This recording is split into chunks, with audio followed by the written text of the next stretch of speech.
이번 영상은 알코올 중독 그 두 번째 이야기입니다. 지난 영상에선 낮이든 밤이든 항상 술에 의존하는 사람들에 대해 이야기했는데요. 이번엔 알코올 중독으로 인해 벌어지는 가장 큰 문제, 술만 마시면 주사를 부리는 사람들에 대한 이야기를 해보겠습니다. 우리 주변에서 흔히 볼 수 있을 겁니다. 술 취해서 배우자나 애인에게 폭언과 폭행을 하거나 심하면 부모에게까지 폭행을 저지르죠. 또 지나가는 사람에게 괜히 시비를 걸고 싸움을 걸죠. 혹은 이 사람 저 사람 전화해서 혀가 꼬인 채 신세 타령을 늘어놓기도 합니다. 이렇게 주사를 부리는 사람들의 가장 큰 특징은 평소에는 의외로 온순하다는 겁니다. 생활 태도까지 성실해 보이죠. 도저히 술 먹고 주사 부릴 사람이 아닌데 술만 먹으면 완전 딴 사람이 되는 거죠. 이들 중 대부분은 술 먹고 주사 부린 다음에 그걸 거의 기억을 못합니다. 자기가 정말 그랬냐는 거죠. 오리발 내밀듯이 자긴 도무지 기억이 안 난대요. 당하는 사람들이 오히려 더 빛을 노르시죠. 사람을 때려놓고 집안 물건 다 부숴놓고 자기는 기억이 안 난다고만 하니까 신뢰할 수도 없고 변명처럼 들릴 겁니다. 병원에선 알코올성 치매라고 진단을 내리는 경우도 있을 겁니다. 이렇게 주사 부리는 사람들이 자라온 환경에 문제가 많았을 거라고 생각할 수도 있습니다. 물론 문제 있는 부모 밑에서 자란 사람들도 많습니다. 그런데 그건 편견에 불과하고요. 실제로 상담 현장에선 그렇지 않습니다. 비교적 훌륭한 가정의 자녀들 중에도 주사 부리는 문제를 일으키는 경우가 의외로 흔합니다. 스카이대 출신의 직업도 대기업 임원, 금융 전문가, 교사 그런 분들 중에도 주사 문제로 찾아오는 경우가 있다는 거죠. 그들도 술을 자제하려고 노력은 하는데 어느 선을 넘는 순간 술이 통제가 안 되고 필름이 끊김과 동시에 여러 다양한 주사를 부리게 됩니다. 그런데 이들이 주사를 부리는 내용을 관찰해 보면 공통된 레퍼토리가 있습니다. 그 첫 번째 레퍼토리가 뭐냐면요.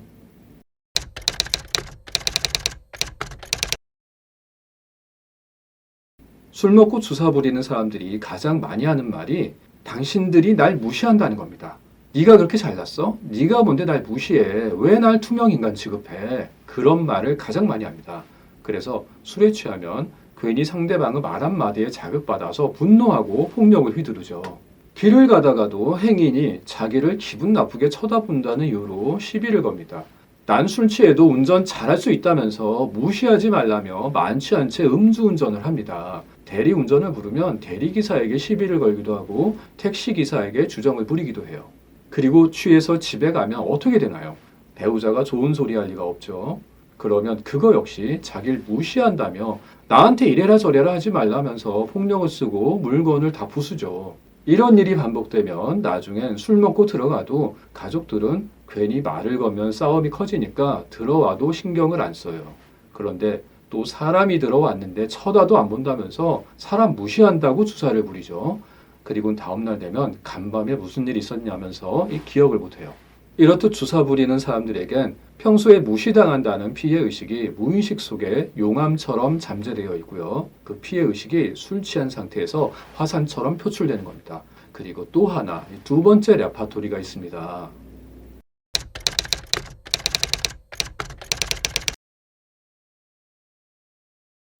주사 부리는 사람들이 또 가장 흔히 내뱉는 말은 니들이 내가 얼마나 고생하는지 알아? 니들은 절대 몰라. 왜 이렇게 사람 마음을 몰라줘? 라면서 내가 얼마나 힘들어하고 희생하는지 제발 알아달라고 하소연합니다. 또 아무도 자기를 몰라줘서 정말 외롭다면서 스스로를 아주 불쌍한 존재로 표현하죠. 이런 분들은 평소에는 착한 아이 콤플렉스 성향을 가진 분들도 꽤 있습니다. 아주 성실하고 배려심도 많고 능력 있어 보이기도 합니다. 그런데 자기가 노력한 것에 대해 상대방이 몰라주고 외면하는 일이 벌어지면 주사를 부리게 되죠. 그래서 자기를 외면하는 배우자나 애인에게 술 취한 채 내 맘 좀 알아달라며 하소연을 하거나 폭력을 쓰기도 하죠. 회사에서 내 노력한 만큼 인정을 못 받게 되면 상사에게도 주사를 부립니다. 술 취한 채 집에 들어가면 밤늦은 시간에 자고 있는 배우자와 자녀들에게 소리 지르면서 깨웁니다. 내가 얼마나 고생하고 들어왔는데 니들은 자고 있냐라고 따지면서 화를 내고 내가 힘들고 외로운 걸 알아달라면서 잠을 못 자게 해요. 이렇듯 아무도 날 몰라준다는 소외감과 억울한 피해의식이 짙게 깔려 있습니다. 그렇게 밤새 주사를 부리곤 다음날 되면 또 기억을 거의 못해요. 난 그런 적 없다. 기억이 안 난다 라면서 매번 발뺌하는 행동을 보면서 주변 사람들은 단지 모면하려는 수법이라고 생각하죠. 그럼 네가 주사를 부린 적이 없으면 딴 사람이 부린 거냐? 왜 기억을 못하냐? 라며 술 마신 사람을 몰아세웁니다. 왜 그들은 자기가 그렇게 소란을 피우고도 기억을 못할까요?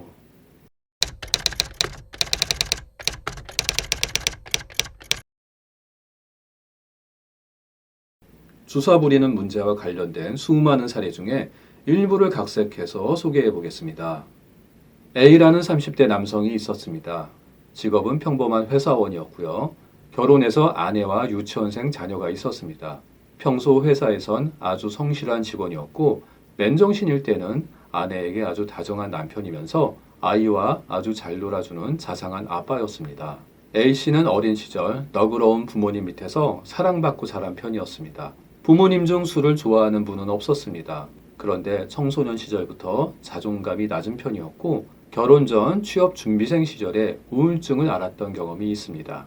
A씨는 술에 취하면 항상 회사 동료들을 비싼 유흥업소로 데려갔고 주사를 부리면서 술값을 매번 자기가 계산했습니다. 그런 일이 자주 벌어지면서 빚에 시달렸고 아내와의 갈등도 심해졌습니다. 술자리에서 동료들이 더치페이 하자고 제안을 해도 그는 항상 자기가 술값을 냈고 이 차는 항상 유흥업소를 데려가서 만취한 채 자기가 비싼 술값을 다 냈습니다. 빚에 시달리고 좁은 집에 새들어 살면서도 술값을 낼 때마다 동료들에겐 자긴 돈이 많은 사람이라고 과시했습니다. A씨는 술값을 혼자 다 nem으로써 근사한 사람으로 보이길 내심 원했습니다. 자기가 술값을 다 내지 않으면 왠지 주변인들이 자기를 하찮게 볼 것 같은 불안감을 마음에 품고 있었습니다. 그리고 유흥업소에선 접대부들이 그를 돈을 잘 내는 근사한 사람으로 대접해 주었기 때문에 그 기분을 계속 느끼고 싶어서 술만 마시면 그곳을 찾게 되었습니다. A씨는 술에 취하면 습관적으로 큰 거짓말을 했습니다. 술 취해서 경찰서에 끌려가선 자기 아버지가 경찰 고위직 출신이라는 거짓말을 하면서 허세를 부리기도 했고요. 군복을 입고 지나가는 군인들에겐 자기가 특수부대 출신이라고 거짓말하면서 시비를 걸기도 했습니다. 그는 술값을 자기가 내지 않으면 모두가 날 무시하고 그 다음부턴 상대를 안 해줄 거라는 두려움을 강하게 품고 있었습니다. 그리고 B라는 40대 여성이 있었습니다. 이혼 경력이 있는 돌싱이었고요. 알코올 중독 외에 공황장애 증상도 갖고 있었습니다.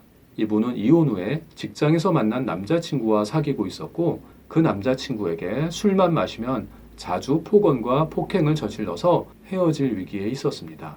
B씨는 전 남편과도 주사 부리는 문제 때문에 이혼을 당했었습니다. 그녀의 부모님 중에 술과 관련된 문제를 가졌던 분은 없었습니다. B씨는 유독 남자 앞에서만 주사를 부렸는데요. 평소에는 사랑받기 위해 노력하고 항상 남자의 비위를 아주 잘 맞춰줍니다. 결혼 생활 중에는 백수였던 남편 대신에 자기가 일해서 먹여 살렸습니다.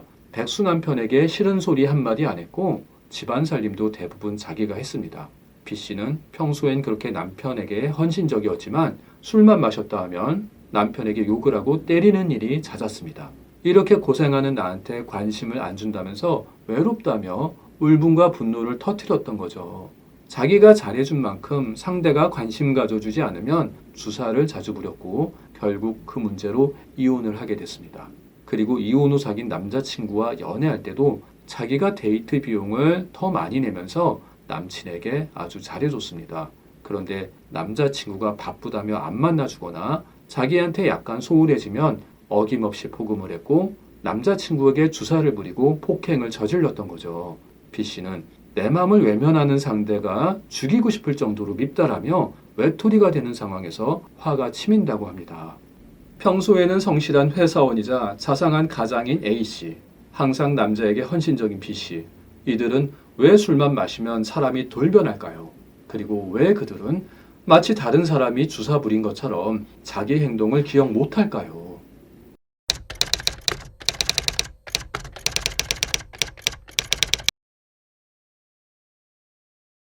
최면과 상담을 진행하면서 A씨와 B씨 모두 그들의 어머니가 낙태시킨 영혼이 빙의된 상태임을 알 수 있었습니다.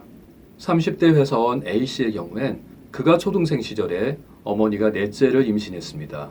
이미 세 자녀를 키우고 있던 어머니는 넷째까지 키우는 건 자신이 없었습니다.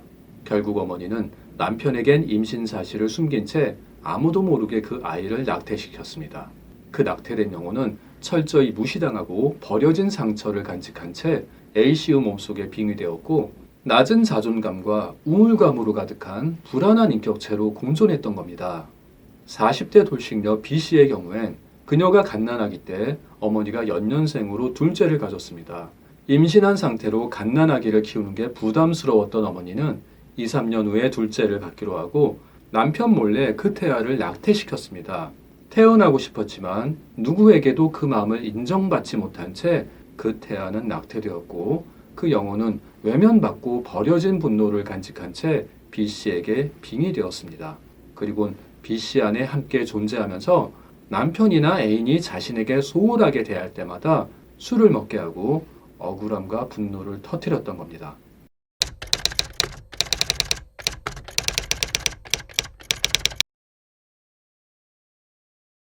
제가 그전 영상들에서 원인 모를 정신질병의 주요 원인이 빙의 때문이라고 말씀드렸고, 빙의는 곧 낙태된 영혼이 사람 몸속에 들어가는 현상이라고 설명을 드렸습니다. 낙태된 영혼이 사람 몸속으로 들어가는 이유는 본능적인 에너지 자체가 사람 몸속에 있으려고 하기 때문에 그 태아를 낙태시켜도 그 과정에서 형성된 영적 에너지는 에너지 보존의 법칙에 따라 사람 몸속에 있으려고 했던 그 성질 그대로 몸속에 있으려고 하는 겁니다. 그런데 사람의 몸속에 있었던 원래의 목적이 엄마의 자식이 되는 것이었기 때문에 그 목적을 따라서 대부분은 엄마의 다른 자녀의 몸속으로 들어가게 됩니다. 그런데 낙태된 태아의 영적 에너지 안에는 관심받지 못하고 고통 속에 살해당하고 버림받은 기억 정보가 강렬하게 보존되어 있습니다. 그래서 낙태된 영혼은 다른 어린 자녀의 몸에 빙의된 채 불안한 감정으로 작용하면서 이중인격 혹은 다중인격을 형성하게 됩니다. 무시당하고 버려진 기억으로 가득하기 때문에 일상생활 중에도 상대에게 인정 못 받고 외면당할까봐 불안해하죠. 몸의 주인은 빙의령이 일으키는 그 불안한 감정을 자아의 감정으로 느끼면서 동시에 불안해하면서 살게 되죠. 그렇지만 빙의되어 에너지가 잠식당한 상태라 하더라도 원래 자아가 갖고 태어난 건강한 에너지도 어느 정도는 남아 있습니다. 그 자아의 건강한 에너지로 빙의령이 일으키는 불안한 감정을 애써 다스리고 간신히 통제하며 살아가는 거죠. 그런데 술이 몸에 들어가는 순간 자아의 건강한 에너지가 약해지면서 이성의 통제력도 동시에 줄어들게 되죠. 그게 흔히 말하는 심신미약 상태인 겁니다.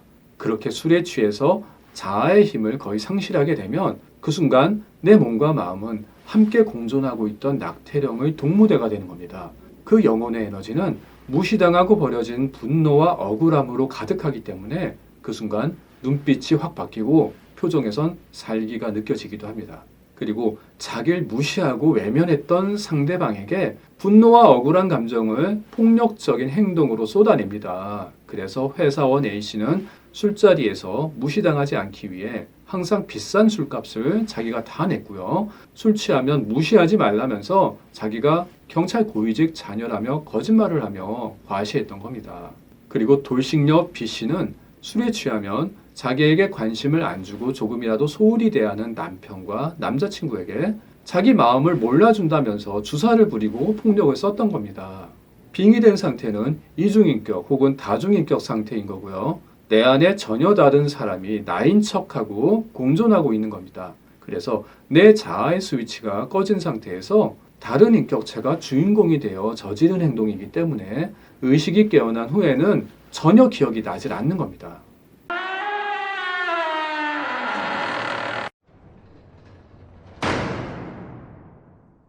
만약에 당신이 알코올 중독 문제와 함께 주사 부리는 습관이 있다면, 그리고 아무리 병원 치료를 받고 여러 심리 치료를 받고도 그 문제가 고쳐지지 않는다면 낙태령 빙의를 의심해 보는 게 좋습니다. 당신이 취한 사이에 가족들에게 욕을 하고 폭력을 쓰고 타인에게 시비를 거는 그 사람은 당신이 아니라 당신 안에 분노와 억울함으로 머물고 있는 낙태된 영혼일 가능성이 높습니다.